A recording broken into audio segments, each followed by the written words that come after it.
Mahigit kalahati sa mga paaralan sa bansa walang principal, according yan sa Teachers Dignity Coalition.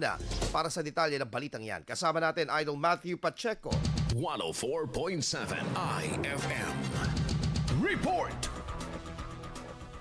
Patuloy na kinakaharap ng maraming pampublikong paaralan sa bansa ang matinding kakulangan sa mga tinatalagang punong guro o prinsipal, ayon yan sa grupong Teachers Dignity Coalition. Sa isang eksklusibong panayam ng IFM News Dagupan kay TDC Chairman Benjo Basas, kanyang ibinahagi ang mga hamong kinakaharap ng kagawaran ng edukasyon kaugnay ng nasabing issue. Kulang tayo na napakalaking bilang nung principal, almost kalahati nung ating eskwelahan ay wala po tayong mga qualified full-fledged ng mga principal. So marami po dyan na OIC or PIC, yung teacher in charge.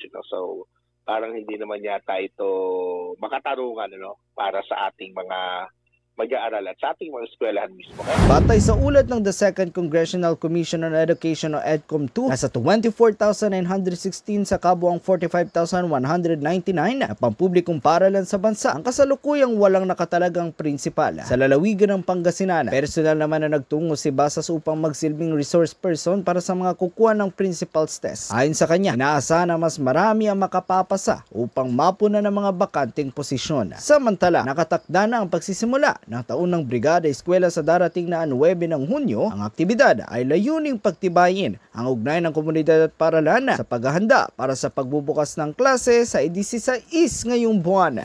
Kasama mo mula rito sa IFM Dagupan, ito si Idol Matthew Pacheco. Tatak IFM. IFM News. IFM News. IFM News.